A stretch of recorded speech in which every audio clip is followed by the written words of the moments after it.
Now you know how to do eyelash extensions, let's learn how to remove them. When you're removing the grown out lashes, what you want to do is you want to stay away from the lid. So as you can see over here, I applied the remover right where the lashes are, right where the glue is, but I didn't come too close to the lid. Again, if you touch the lid, it's okay, just be careful that it doesn't go in their eye because all removers burn when they go into the client's eyes.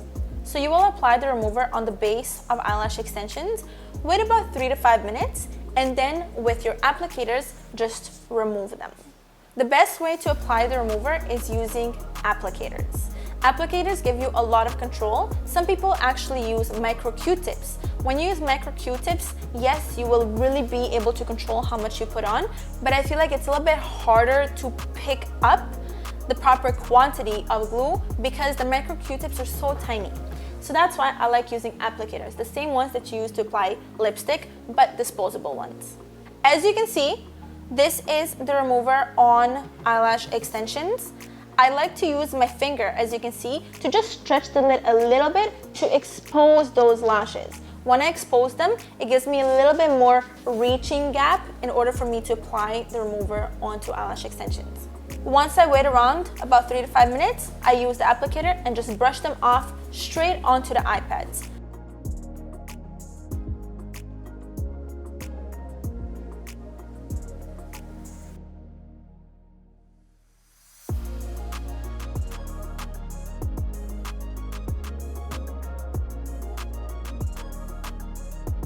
One thing I forgot to mention is before you start doing the remover, you always want to apply the eye pads first.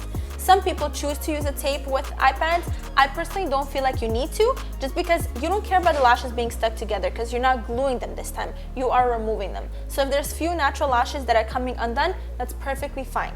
You can still proceed with the removal process.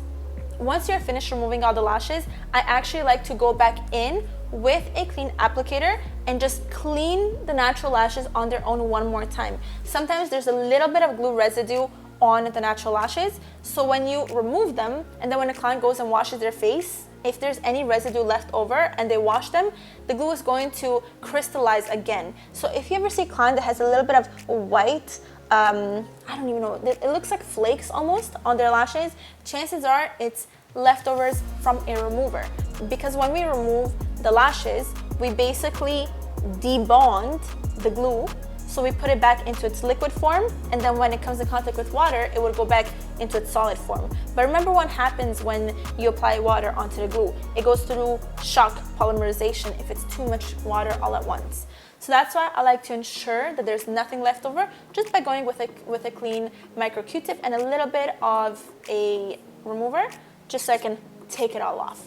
Once you remove all of it, you can remove the eye pads and you can direct the clients to wash their lashes. I personally like to walk my clients with their closed eyes to the washroom so they can give their lashes a good wash, or if you want, you can also wash them yourself at your station. The choice is completely yours.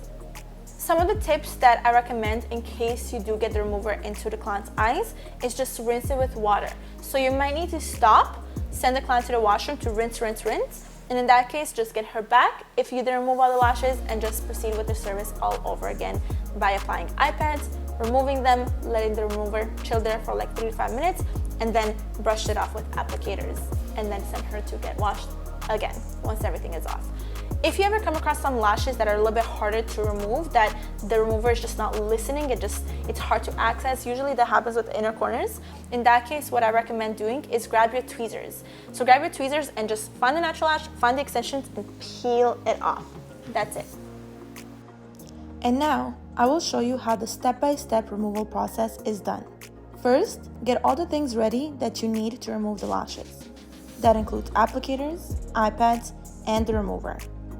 First, you want to apply the eye pads. Next, open your remover to take a dime-sized amount out and apply it on an area where it won't get cross-contaminated. I personally love using the back sheet of the eye pads and dispense the desired amount on the remover right on it. Pick up a small amount with your applicators and apply it directly on the roots of the extensions, focusing on the area where the extensions have been dipped into the glue. You don't need to coat the whole entire lash because there's no glue on the tips.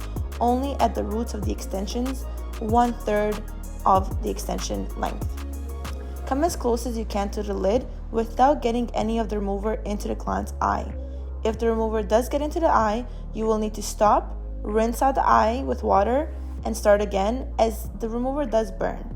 This is the reason I favor using cream removers over liquid removers, as you have more control over them as they don't spread all over the place. Using my fingers, I like to maneuver the lid so I have better access to apply the remover onto the extensions, and I can get as close as possible to the lid without actually touching it or going into the eye. I like to roll the applicators onto the extension so that the remover gets left onto the extensions in order to dissolve the glue.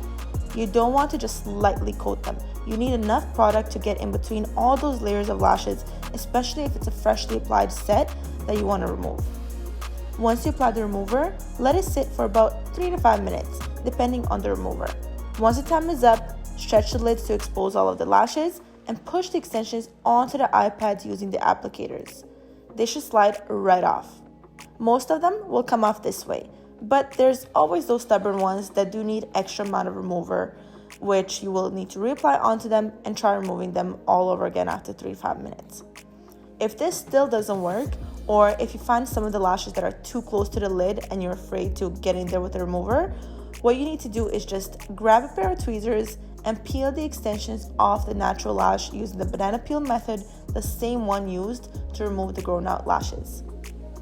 You never want to use a remover during a fill, as it's hard to control where the remover goes, and it will most likely remove more than one intended extension.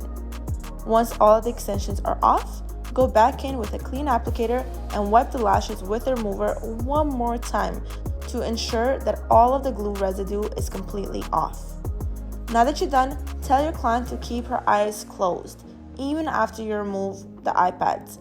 If she opens up her eyes, there's still residue of the remover and it can go into her eyes and burn her. So it's very, very important that she keeps her eyes closed until you give her the green light to open them. Using a makeup wipe or a wet paper towel, wipe her eyes. This will remove any remover off her eyes so she can go to the washroom and give them a good cleanse with a lash shampoo, or you can cleanse her lashes yourself on the lash bed. And that's it. That's how you remove the lashes. If you want to apply a fresh set of eyelash extensions right after that, it is perfectly safe to do so. It will not affect the retention of the lashes.